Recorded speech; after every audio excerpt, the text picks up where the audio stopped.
Fortama le alo ma le anganga pa ia.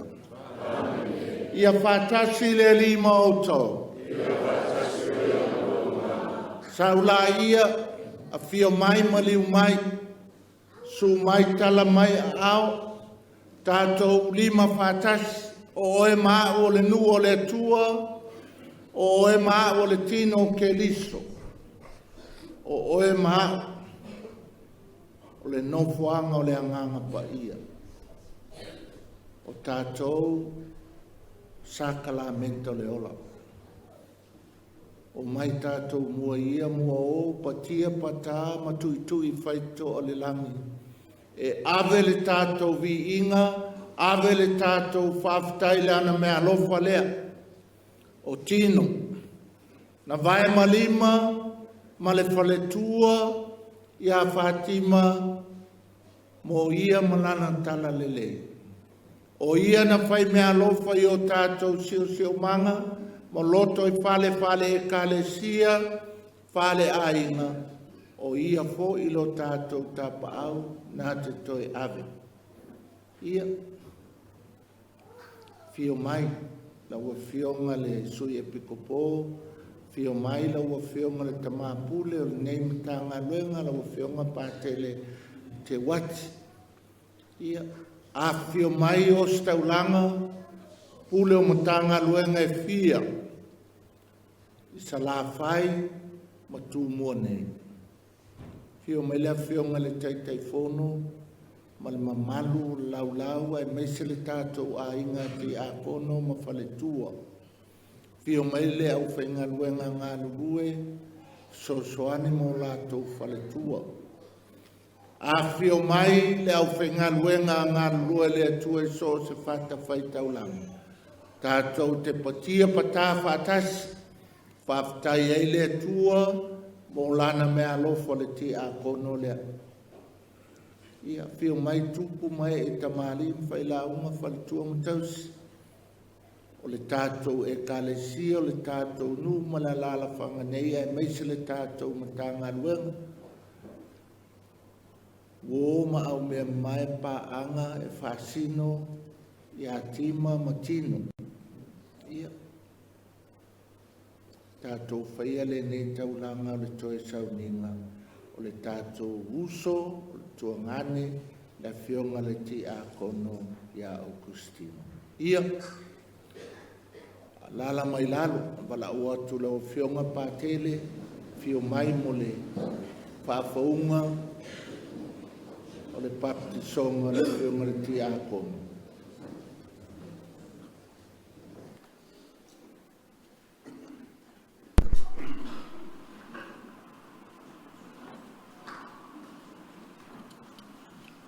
Ia whaamanuia le atua le tamā, o lo tātou le Jesu Keriso, o le tamā ona le alofa muti vale, o le atua foi ona le whaamāwhanawhananga uma, o le na te whaamāwhanawhana mai, ia te i tātou, lo tātou pōpōnga uma lava.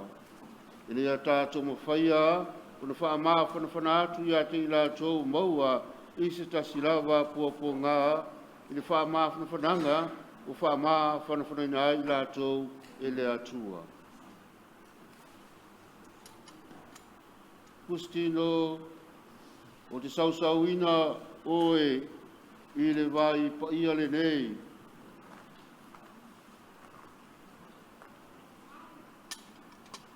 E whamanatu ai lo papisonga, pai mera apostolo Paulo, o tātou nei umana papiso ia Keriso Jesu, fa baptisoina i tātou ilona maliu. Wa te tānu whātasoi tātou mai i le baptisonga ilona maliu, le tātou savali i le ola toi fuataina, e pei ona toi whātuina mai au Keriso na i uoti i le malu o le tamā. Wa whai o whātasi tātou i le whātusa ilona maliu, e whāpefo i tātou ilona toitu.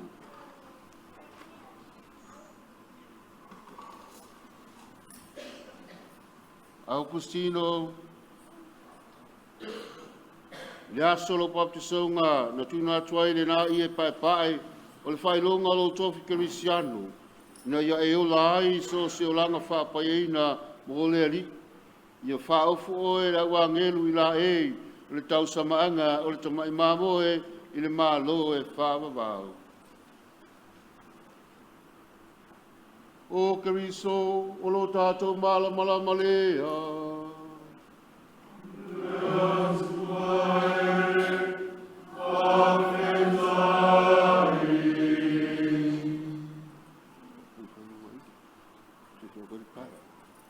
Le asolo papisonga, na tuna trai le nā malamalama i lau tausinga, ina ia e tausi iai, ma le polo ainga ina ia sulu le nei malamalama ia wala i le soifua.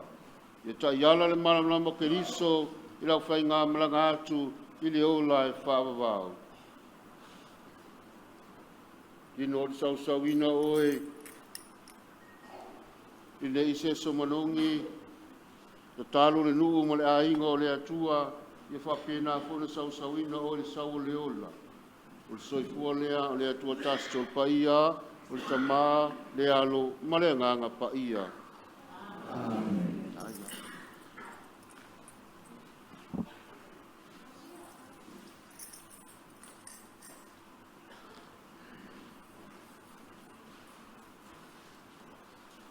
Lewa mai e ona tātou whafoi Augustino, whafaunga le sakalameta le baptisong. Ai tātou amata mea, tātou to ele lumolo tātou sisili ese. Whai atu le tu e whamangalo o e maa. Whamangalo fo i Augustino ni ona vaivainga whalatangata. Ia vea i tātou uma o suli o nei sakalameta pa ia.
Levona mai ale vai tau o le eseta. Sato sapi ai ma whaamanatu. Le manu malo ke liso i le la aur koluse. Na furu ese ai o tātou vaivainga whale tangata. Na tawhea ese ai lo tātou ele lea mo lo tātou pala. Maua lo tātou ai le langa. Lea ua tuana i le asasao le Pentekoso. Na tofa mai ai le mea lofa le anganga pa ia tātou te tiu wha matala o ai. Ia lofa mai a te tātou le tua e ona le mana uma. Pa mangalo tātou mai a tātou ang sala, ma tai tātou i le ola e wha babala.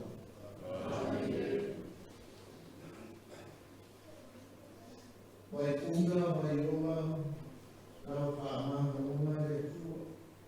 Le vai lea, a me ese ai, me o sa, ai sa maha me o atu.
Le atua e we walau lia lo watali le awhionga le ti akono. Ia Augustino le apanga timo mai fale. Mai le nei lava o langa fale tangata. Le tamau le anga lo fau malava o elea. Ie fatu muina lona fatu tua. Ma ave le iatino le fa moe moe. Ie taita ina ie le saunga le mu. I lau a inga le langi, ina ia fia ia whātasi moe, le o langa e whāwawau atari. O la mātou o le ngalea, o ne o keli solo mātou ali.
whala whalanga, Isaia mtau koe lua sifunu male lima, a mata whala whai upoe ono whawau le iwau. O le matua, e whaamatia e ia le oti e whaavavau. E whaia le ali o au le nei, maunga monu uma le whinga ai o mea le lei. O le tausa minga o waina, o tu ai alu. O mea sisili o na le lei, o waina, ua whamanino ina sa tu ai alu. E whaamatia foi e ia le nei maunga le i e ufi ufi. O lo ufitia ai nu uma, ma le ufi ufi o ufitia ai nu ese umalawa. E whaamatia e ia le oti e whaavavau. E solo i ese a foi e le ali le atua, o lo i mata umalawa. E whata e se ina foi e ia le ngau, o lo na nuu i le lalangi umalawa. O wau whetalai mai ai le ali. O le aso e whape ai, whauta, o lo tātua tua le nei. Sa tātou whata e tali a te ia, o ia whaleina foi tātou. O le ali lava le nei, sa tātou whata e tali a te ia. Tātou si fia ma oli lana whaoletanga. O le upu a le ali.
folanga lo malo nam tau pusful mal fa pola fola fa u pe fitu fa wa u le sful mal lua ola matua a fai tātou te ola mo le ali pe a fai e oti mo le ali a wai le iso tātou e ola mo i lava e le oti foi se tasi mo i lava a wa a fai tātou te ola mo le ali pe a fai e oti mo le ali o le nei pe ola pe oti tātou o tangata lava o le ali i tātou. Ua le mea lava lea na mali wai ke riso, maua toe tū mai ai, maua soifu ai, ina ia whai au ia mali i e uoti a toa mai ola. O oe nā, se hale mea te whaasala ai i lo uso. O oe nā foi, pe se hale mea te tau whaatau waaina ai i lo uso. Ua tātou te laulau tutu malawa i luma o le na fōwha masino o ke riso. Ua ua tu sia, ua whetala i mai le alii, au te ola au, e toa tuli mai a te au o tuli vai umalava.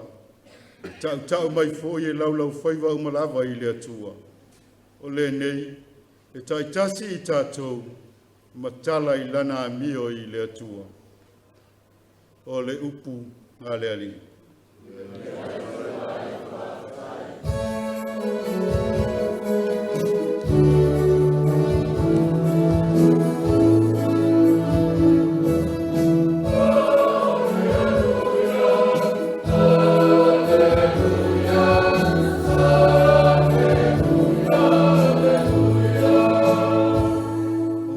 Tonu moni wai le langi lea, alo whaatalitali mai ai tātou i le whaola, o le ali o Yesu Keriso.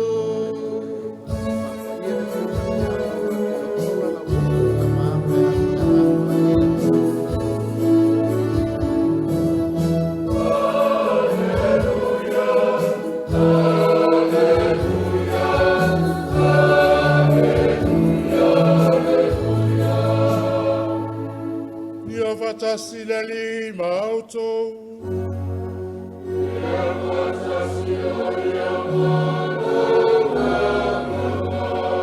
Ola folanga le tala le la lima le vangalia pai aluka.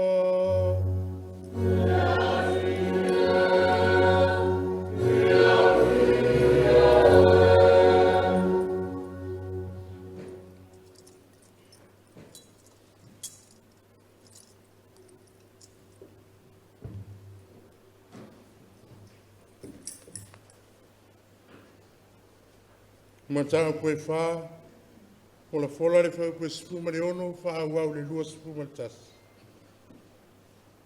Ua e ununga le anganga o le li, a wā wana whau mai a tea.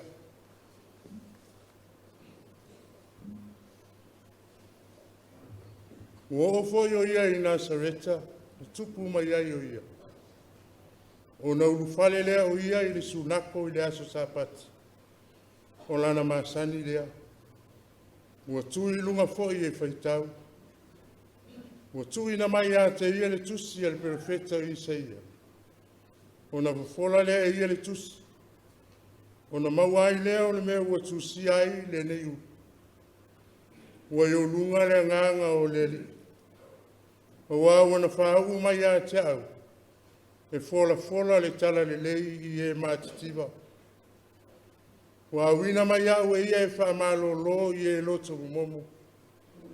E tā lai le sao tonga i le tā whianga. Mai e pupula mata o e tau aso. E tu sao loto i e ua whasawa ina. E tā lai le tau sanga i whina ngalo mali e mai ai le li. Ua tā ai e ia le tusi. Na tu atu ai le ai le wauna. Ua nofo i lalo.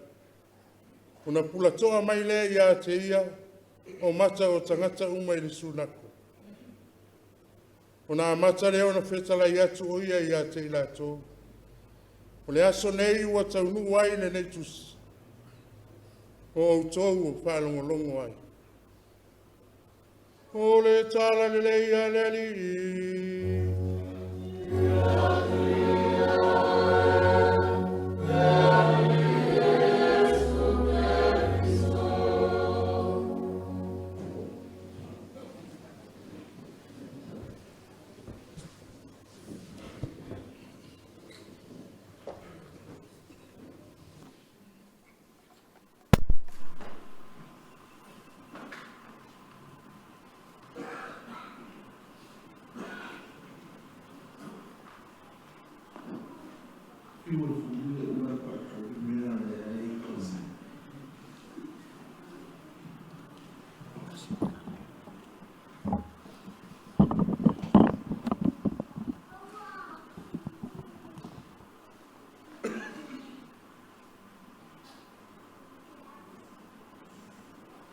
amanga le tala.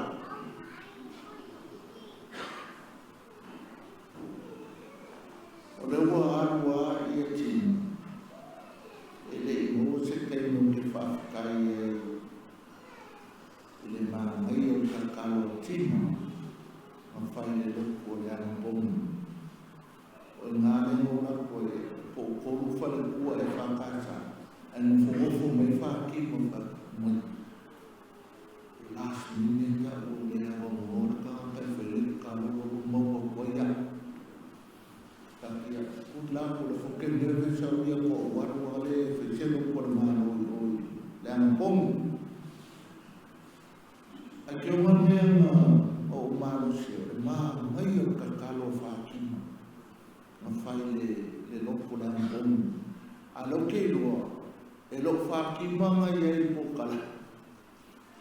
Kwa longo o whakima o lima e a kangaka lo pope no wai bis. Ai yo e loa i a whakima e la koe whaile ka. I e kokoru i a e ngai whalukua le whakasa. I e maminko koe na whakima. O la o karara mi whai a mele manopa.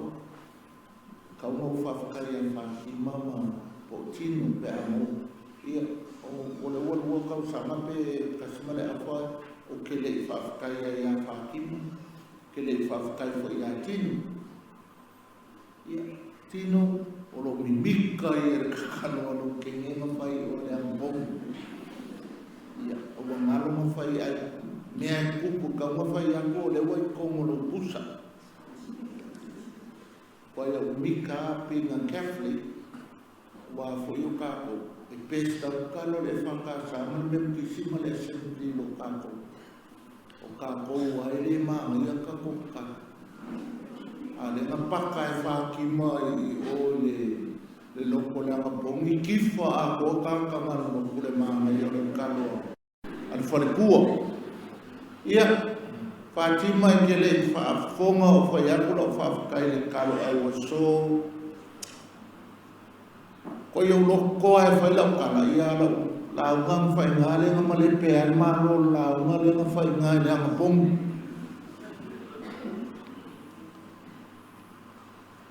kala lo malua o le pesta meme yo ai mese aka ko le o fai ngale nga lo skaulanga ki a kongo so soan o Paulo ia Timoteo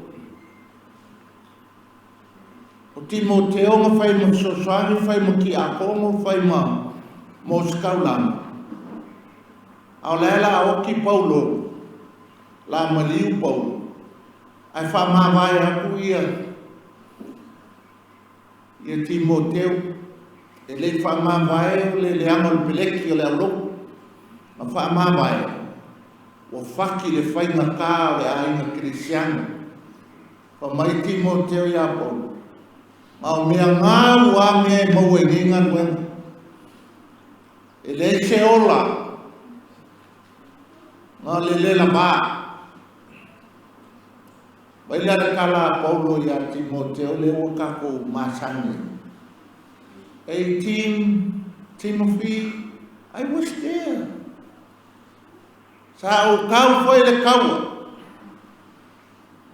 Le ua kau le kingi la o kau singio.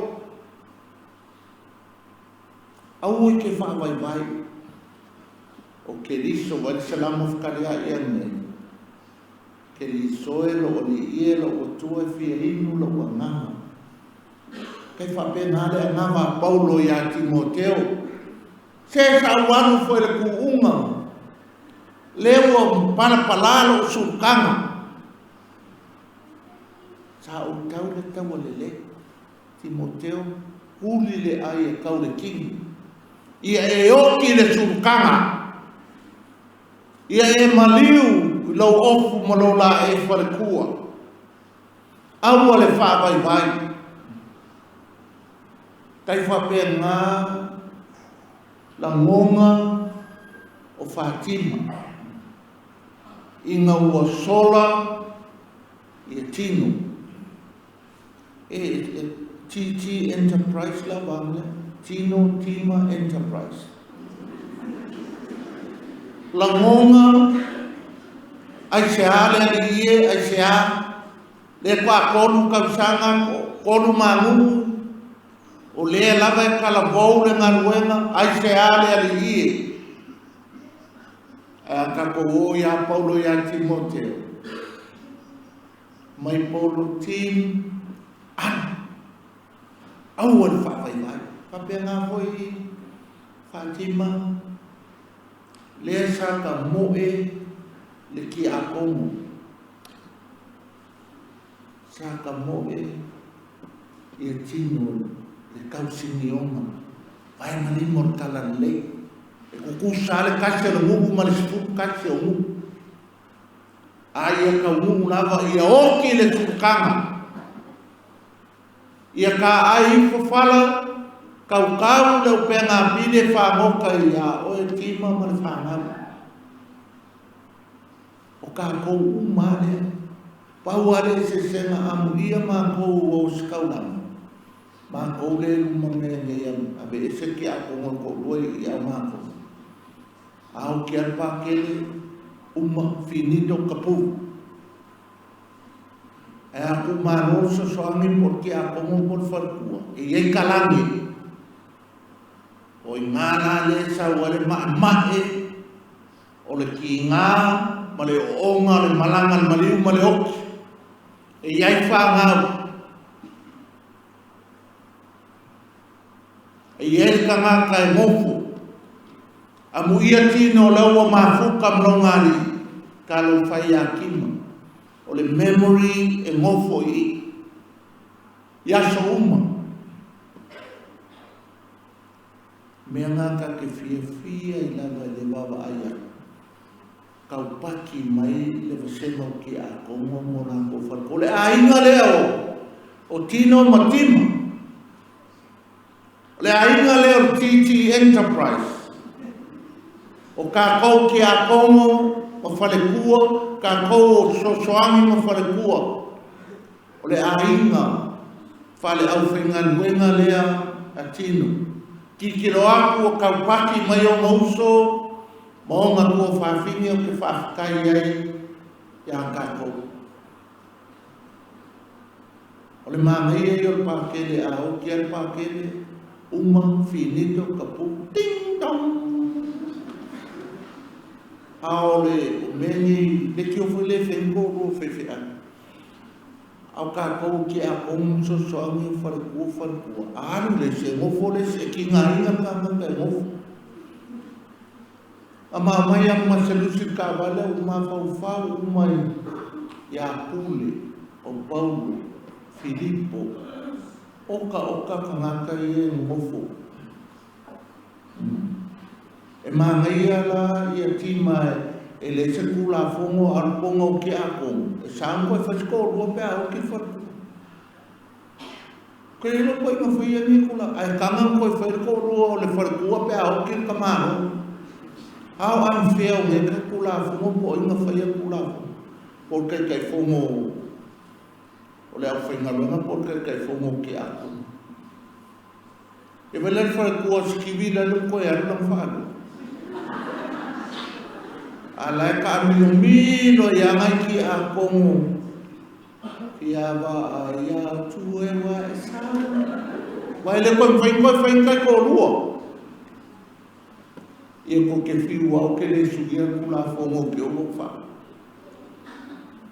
angan me ma ngai ma matalasi ma matangofie e fongo mai lo atua o e vai malima mon kala le malotino sai tau le le fa mai salamo fukali ai e fia inu lo wanganga ya te oelo wali pese ngati ale waila le komedie le so o kale mama ia e nga not so much for tino mo ka ko ye o ko le so fu ma le ola ngar ka kala la wa Yesu ole kusika ai fola le mangilia nge fa kai pa ke le mama ele mangilia wo yo lunga ne amanga le tua wo fa ua whau e vai ma limo le tala le lei e ka le sia ma tanga luenga e māngai o le evangelia whau au kako umau whau ka ke o e whau whale o le kua le tala le lei e iso kako o whau a le onga le oka lepe au loko e iso kako e whelo ulore e vangelia le o filfilia pa ke le motini whau kako e vai malima e whai me le lei au loku mamkanga ruenga e le whaua kako e ifa le lata ma le ioma ma lepe ai makanga ruenga o le aso tino au se whamanatu mo tātou tima kau le upe ngā pili e whamuka i ola pea le ua ngaruenga wa le laka ua ngi o le vikua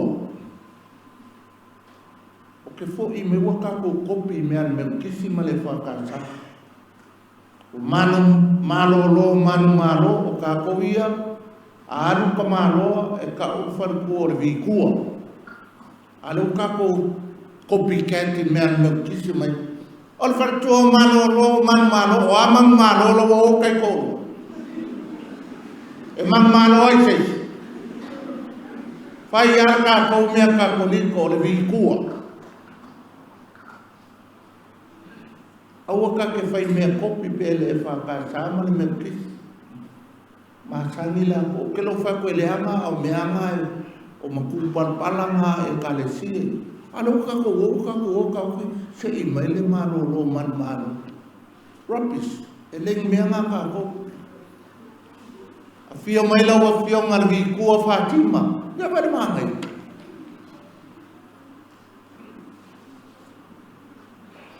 o kalma ngai o le evangelia ala fo ko pa ke le ngi fa pui ma ia fo le anko le sa wai le asoti o oer so soangi o oer par por so soangi o oer ki a como oer pa ke le fa ua o ke vai malima vai la ka ko oer fa malo lo i kana e lo fa i kana aver tala le ka tino sorry what why no fair we are ke mimika I was so mimika ile kakalo nga fai e whakima ile loko le anga pongi le kausanga ukua nga ia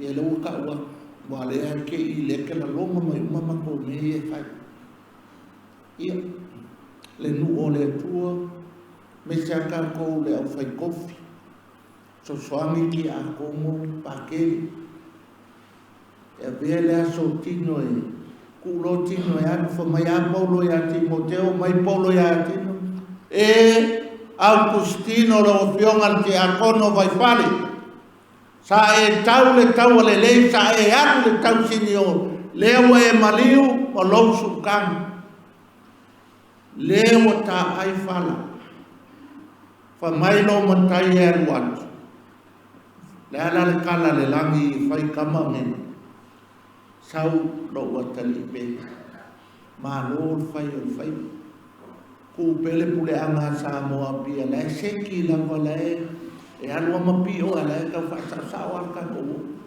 ai sa lo ma mai ma kalo motima ma le fana ia lo ko ko pe ia le nu o le tua Meisel pa iyo le nela fanga le neye kalesia e meisel mutanga luen ma lo le tau si ya tino mutino o le amama kako amaliules e ngofo peles i kokongo le aulo se umar kausang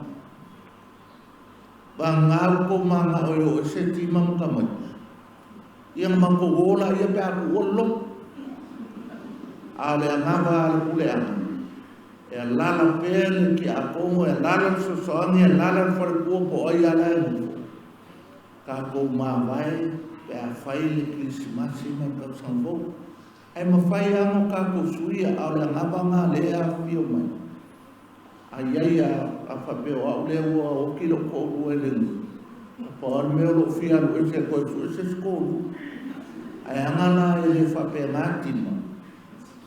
Ia, mun whamua o ko mamanga, whai whaleiti mama no whaari. Te māma le anu le ngāmpa ia. Tātou tutulai mo tātou talasanga whalawa i tele.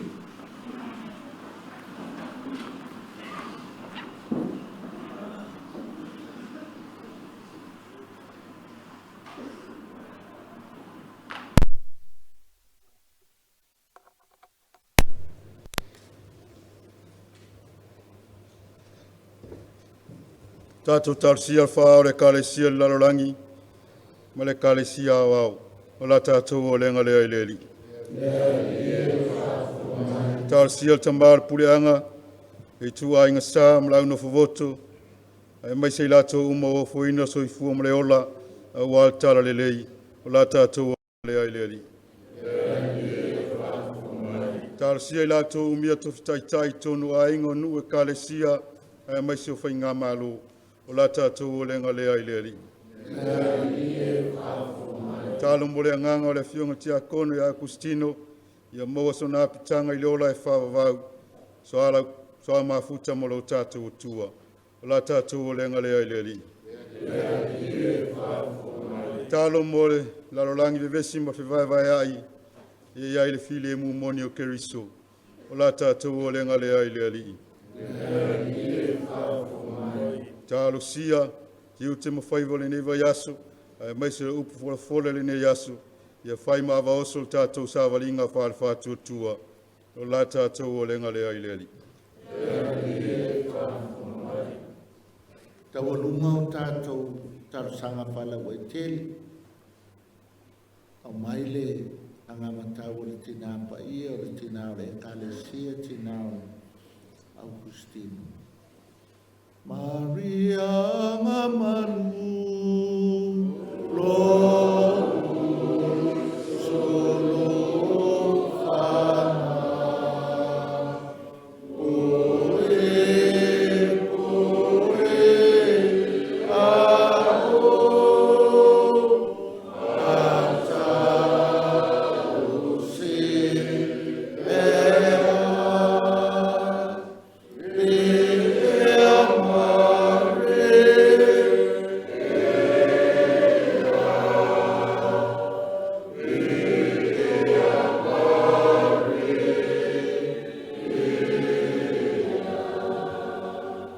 tātou o lenga malawa o nau Keriso, lo tātou aliki.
atua i o tau talone e tali leia la tātou taulanga, e le atua le tamae ona le mana uma.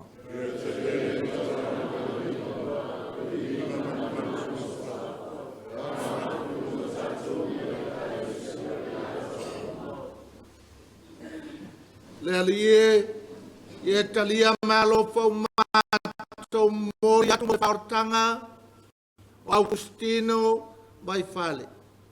Ie finngalo lofa ke liso, i lana tau mawhainga.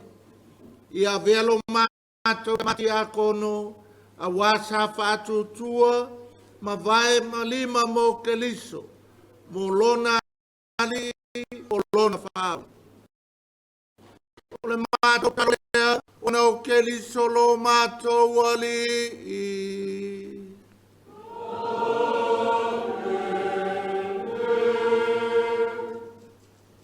Ia fata si le ali I moto.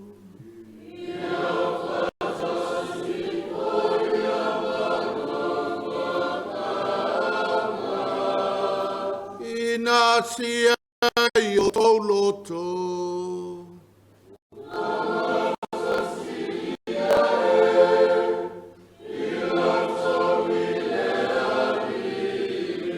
Ia tātou whaftai, le alilo tātou atua.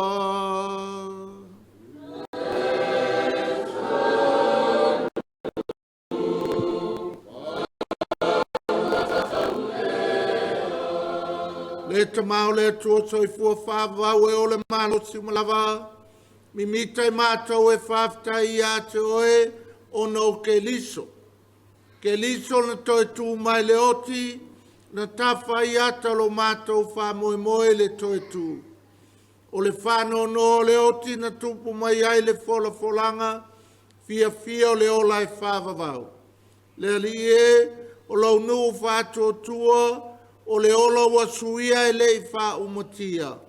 A oti le tino, le no foanga whālalo nei, mātou te maua le no foanga I le langa. Ma fuanga ia mātou whātasi mā ngelo mālaka ngelo, mā upa ia umai le langi, au lātou suina la lātou pese whai tū mau, o lovi inga.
Le ali ia we matua pa ia lava o oe o le punanga o pa ia uma.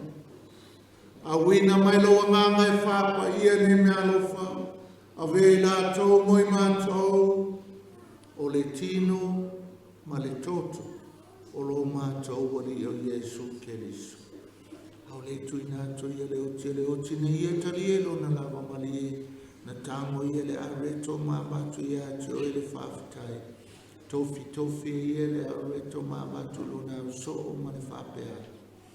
I nā tango fia iai o tau o ma lava ma ai iai o lo tino le nei e fo in hat mo o tau.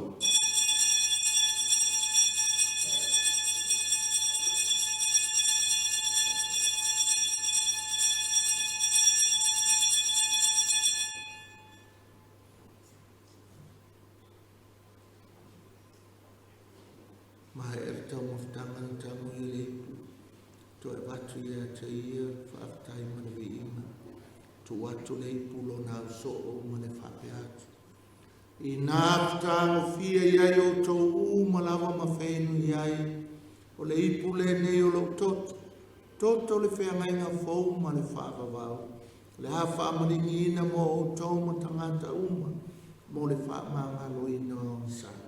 I o tau whaia le nei sauninga ma whaamanatu i Aotea.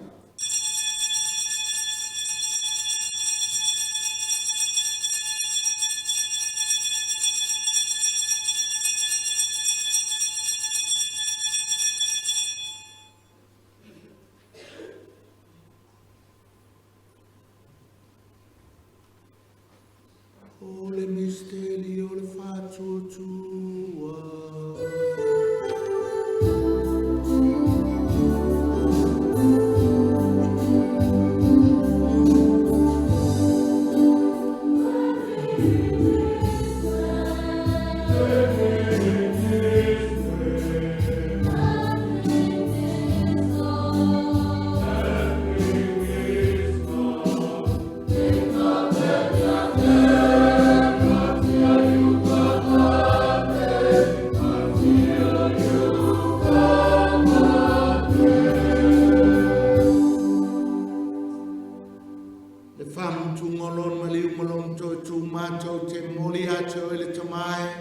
Le nei a reto le ola ma le nei po le whaolotanga.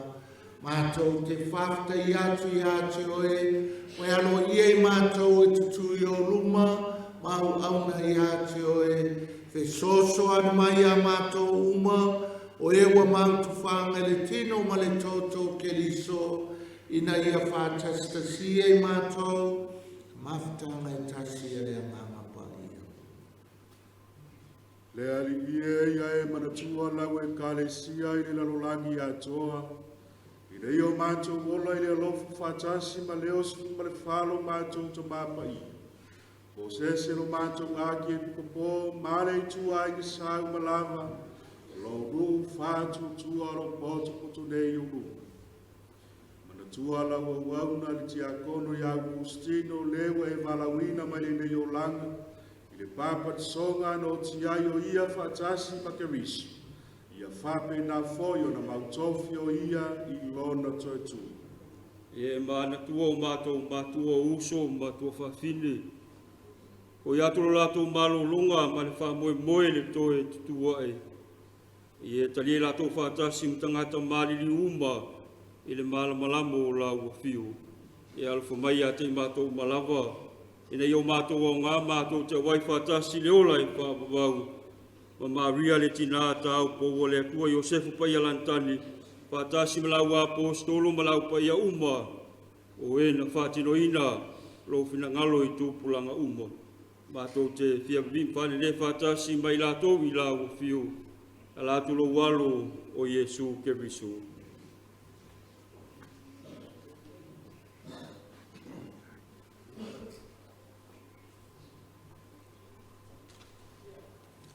Le tamama mana e ono ia whatasi mai ana ia te ia.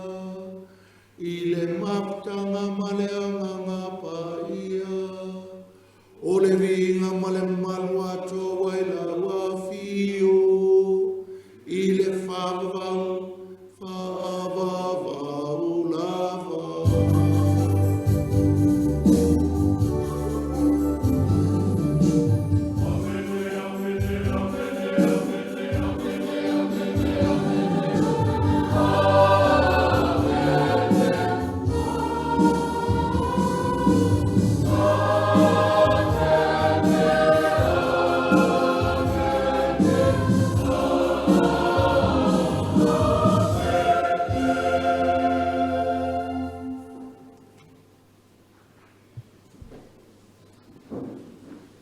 Ia tātou tālo ma le whālamulango le tamā. I upuna wāwe ke liso mo i tātou.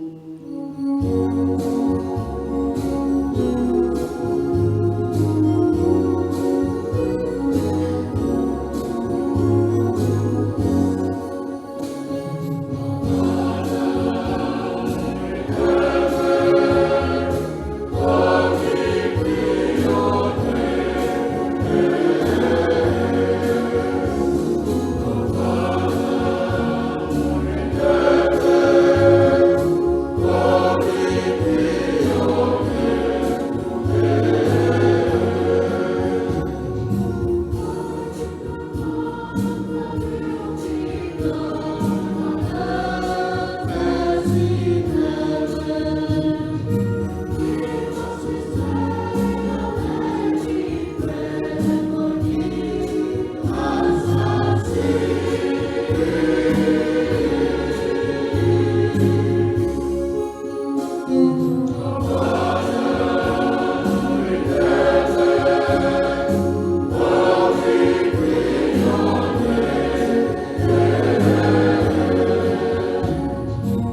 mai le anga uma mato le atu. Alo fangia ma fo mai le file mu yo mato waso. Te so ana mai lo fa muti vale. Sa loto tu mau mato mai le anga sala. Mamanu ai mato ia tu malunga uma. A mato fata tali male fa moi manuia. Mole fio mai o le mato faula. O Yesu que liso.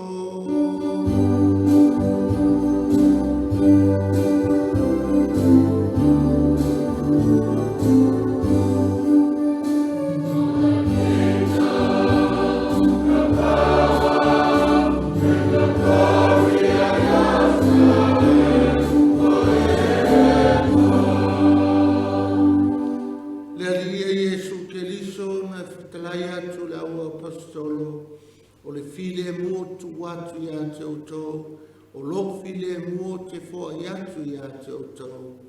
Awane e sila mai a mato o sala, le fato tuo la ue kalesia, a lo fangia fo a ile kalesia le file mo, patanisia e tu sama lau fine mana. E te soi fua mapule mo le whaavavau lava. Ia ia te oto tu maule a lo fo keliso. Fai longa le filemo.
Pauta ia Yesu Keliso.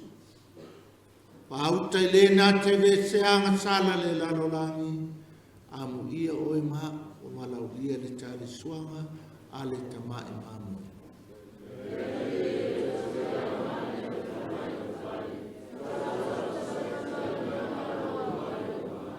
Vea tino ma le toto Keliso e maua uma e tatou le ola e whaavavaru.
Lo wangangai, ia e whamanu watu lea ni.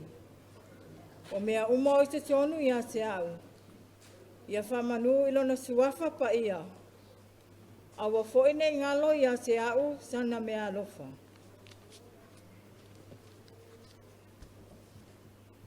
E mua na o whata lofa. Ma whatu lou lea whio mai o lo tātou wali o Yesu Keriso. Tulou le fio mai o la wafionga te maa o le puleanga. La wafionga a ke pekpo mo sese vitori o tui. A fifio a fionga i o saulanga le au no fongoto. Tulou le vasenga o ti a kono, susunga visosoangi, mao o tau whanatua. Susunga i whawhiangainga, taulangi, a inga malau tolo. Ai ale pa ia o Samoa wa potopoto. A wale moni mawina o tue sauninga o le tama. A fifio maia, matala mai a au. O na omana tua ai lea o le tala. E whai le malae e molifusi. I le mea ono a fio ai le sa o whapitu. E whaapea. Ua o tu i le tō. Ai maniti o tino i pisanga. I oe. O le upumoni. O aso whapea nei.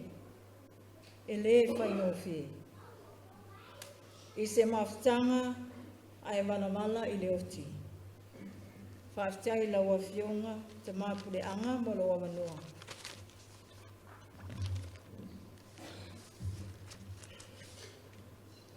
O au kusino le apanga timo vai whale. Na soifua mai le aso tolu o iulai, tasi iwa fitu tolu. I maunga i savai. Ma ua limas fululua nei o na tausanga. Sa ma whatasia ma ua le sakala meta o le whapoiponga, i le aso mua o au kuso, tasi iwa i wawanu.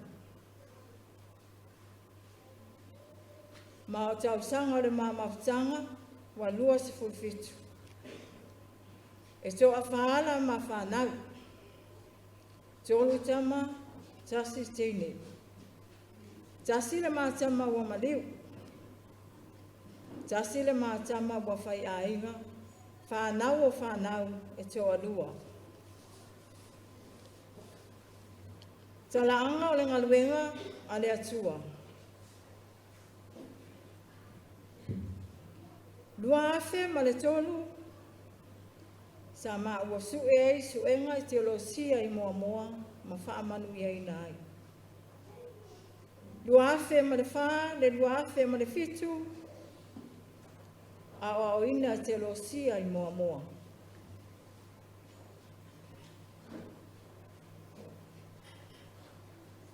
A so valua te sema i le lua afe ma le fitu lava, sa wha o ina le tofinga te sosoani. Luafe ma le valu le luafe sumaltolu wala awina e ngalulue sili savai. Luafe sfulmalfa i le luafe sumaleiva wala awina e ngalulue i lauli.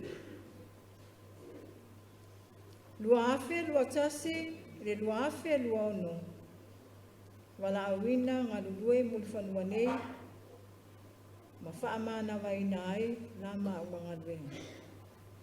I le lua afe, lua tasi lava i le aso sfuma tolu. I le maasinga e sfuma tasi. I le lua o lua tasi. Sa whau uai au Kristino ma tofinga ti a kono.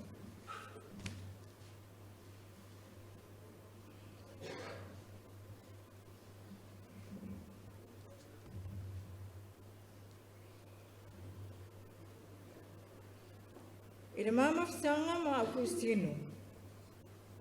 O se tangata e alofa, e anga madu, e loto maulalo, faa pale pale, o nusai, tau sa afia. O mataanga i o le tama, sa ia o la ina ai le mamafitanga. O tino o se tangata e alofa tele i a te au malak whanau.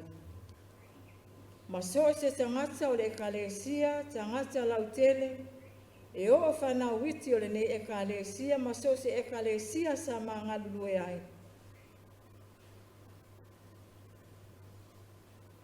Na te whaia whaamarea whanau uma ekalesia. E tau sa afia maloto maunalo, i le mga duenga. Wa mori mauina foi e ekalesia e le tangisa. Se i wangana se vaenga e whaaleleia o le malmalu. O na langona leo o sona leo. O tino foi te tonu o le maainga. O ia o le te utupe o le matou ainga.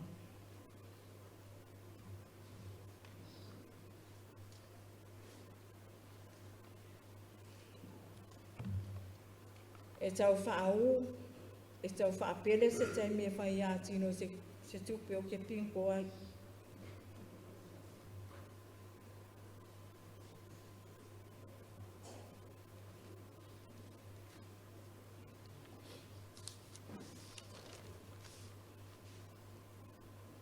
Ia tino mai lona manos.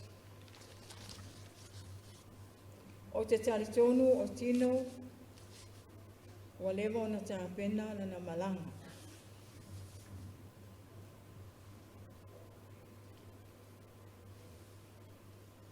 E manatu ma te whaasolo ma whawhau aitua,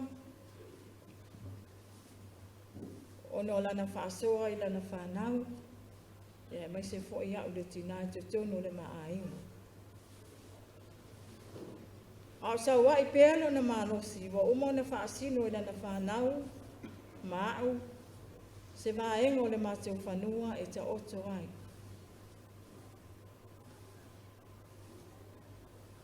O le mātama wa whai ainga i Australia, e o mai le aso, e le i whaapea wa māsii i le whanau o na wawa mamau. A o lana tala lea i a te au.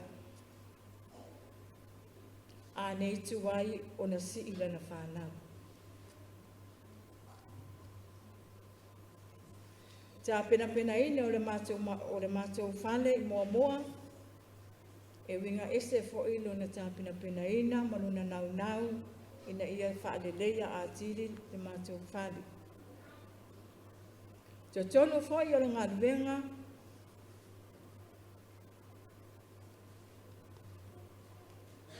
e tau fo no, ma tau wala au i le ekalesia, ai mai se ulunga alii e fia whae poina, o whanau e papitema, o lana lea tau wānau. Wa maea, lea wha moe pe o na ia, tau whono i lea maasina, ma lea maasina.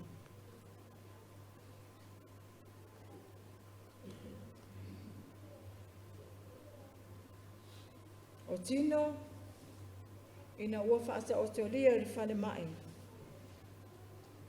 Sa o na iloa le leile taimi o le aanu ai, mana ia wha maa bae mai ai i a te au ma le whanau. Wha maa bae mai i la fionga ia pātele e te wati ma le au whainga luenga. Sa ia tala noa mai fo i a te au. Ia ofa iloa atu le au lotu, ia ono sai, o loa lofa tele mo lātou uma, ma ainga taitasi ma whanau. Na whaapea mai fo i a te au, ia o walofa i lau whanau. Na mai aleas, tala noa mai o le tamā, ia ona whapena lea, ona ia whaasoa fo i le ulumatua, i mea lava na te manao e whaatino i te tonu le matu ainga. Ona alu fi le mua i lea.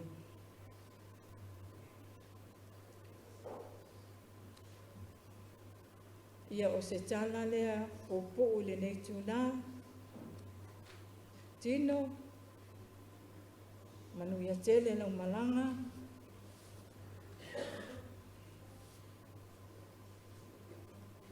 o le a o nofo, hata si aiman, ma le tā whanau. Whaftai tele lau a whionga ta māpore anga, le awanoa moa o le nei tūla. Ai wala awati wala whanau sina mātou pese.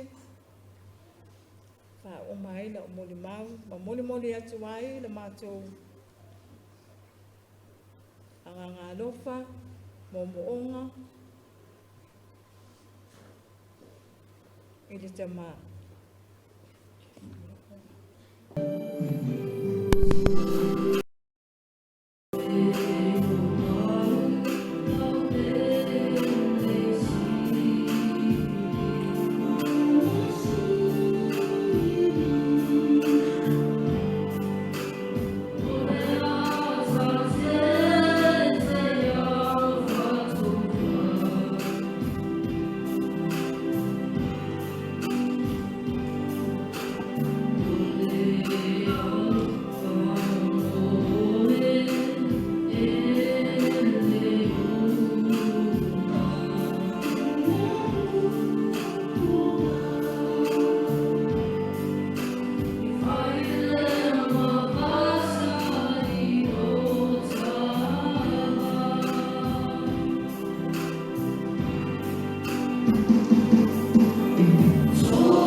Oh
le faia le talo fai uma le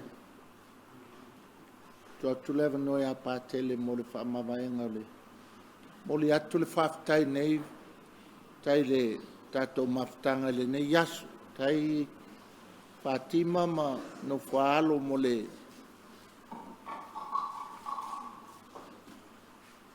mau mo le pese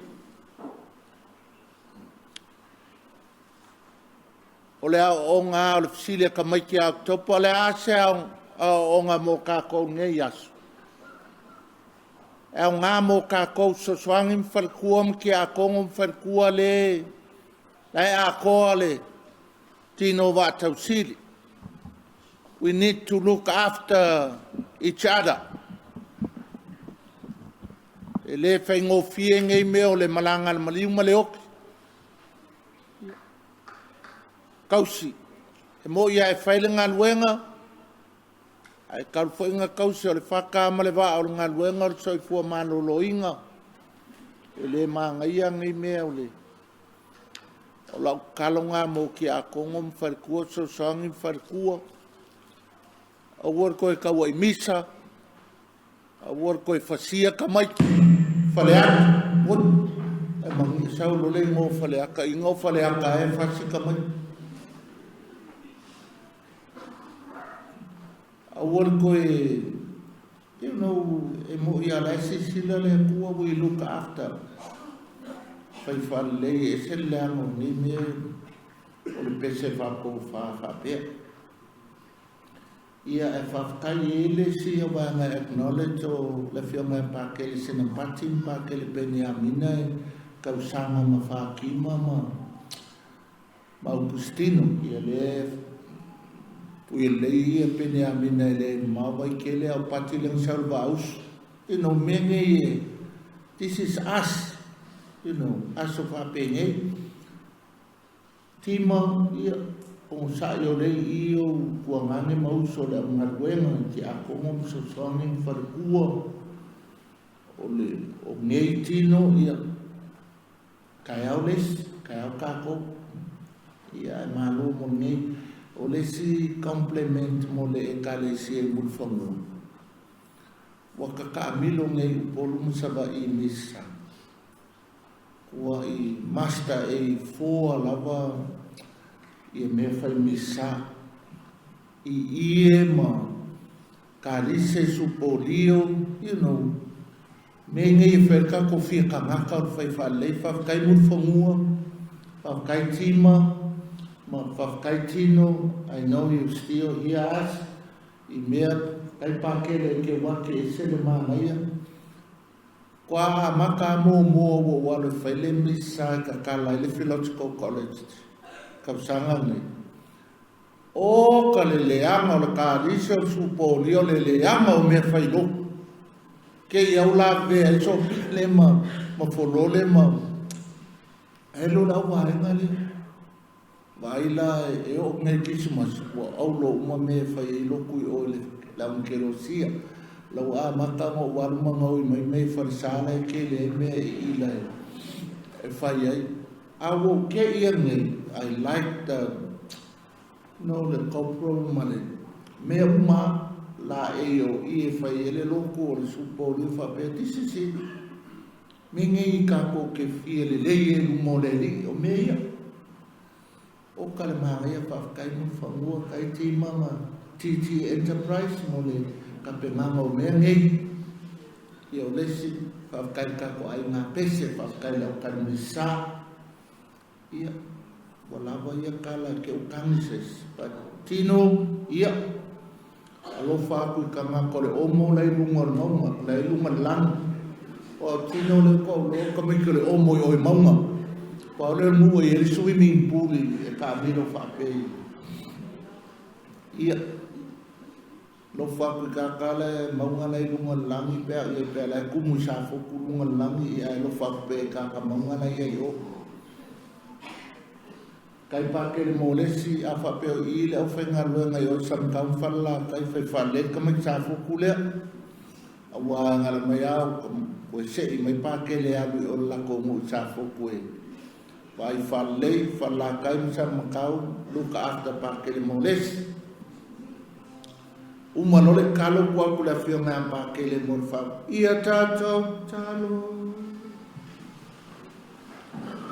le riele tua lo walo ke li sono mai amato le sacramenta o le eucaristia pui pui e mato la mato malanga i lo malo ye lo fangie le fai ngā malanga Augustino vai fale le na vai malima mawai le tali suanga i aso uma o la mato talo le ono ke li solo mato wali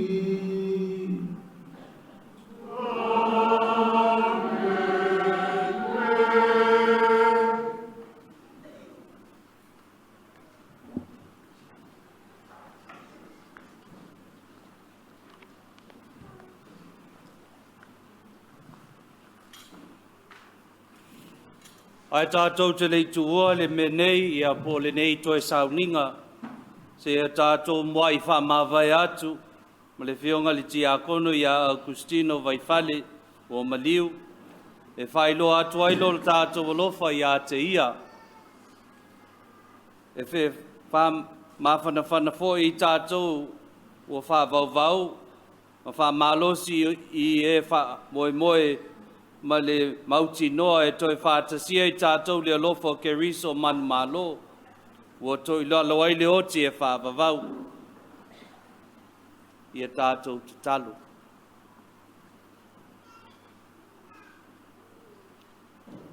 E masani ai mātou leo whai ngā luenga o mātou. Sausawina le tino Maliu. E leo wa uma o na sausau le amatanga. O te wala oti a te oi Fatima. Sau e sau le tino Maliu o sio. Ali ia ma whātua whā ia te e whai oe masui o le whānau.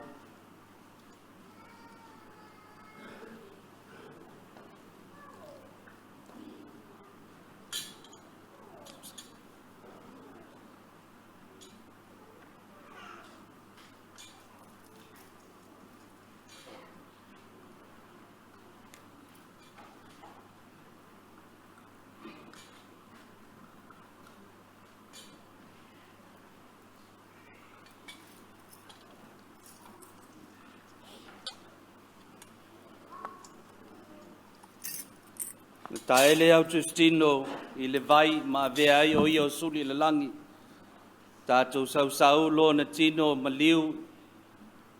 I le nei ea le na manoni ai o ia ona o le la e o Keriso.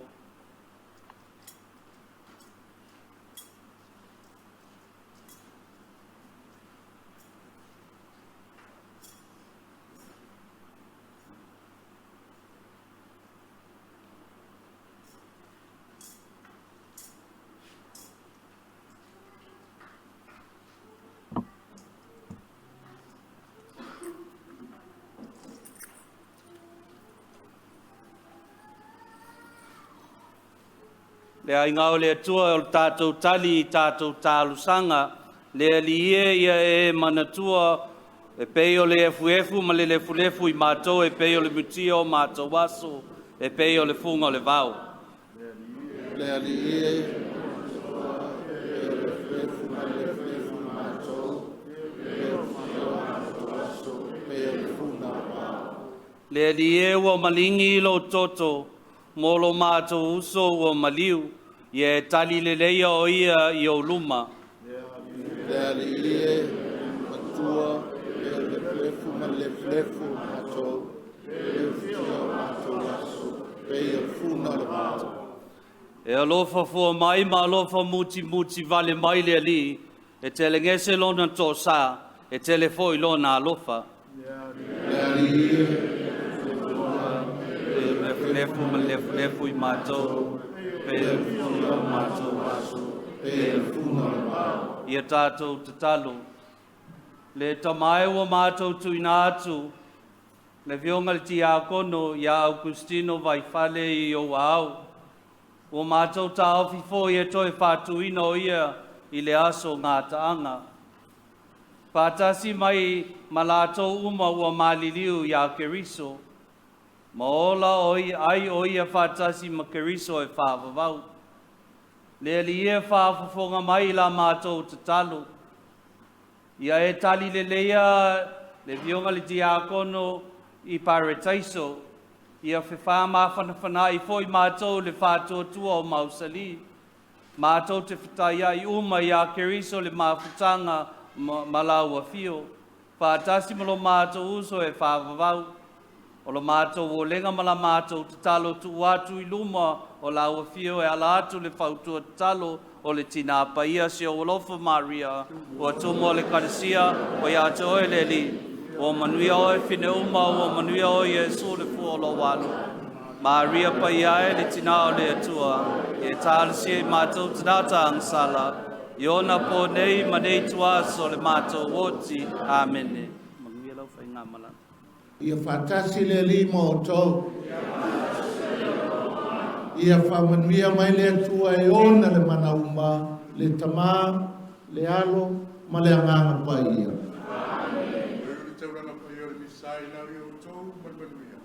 Le atua e whātai.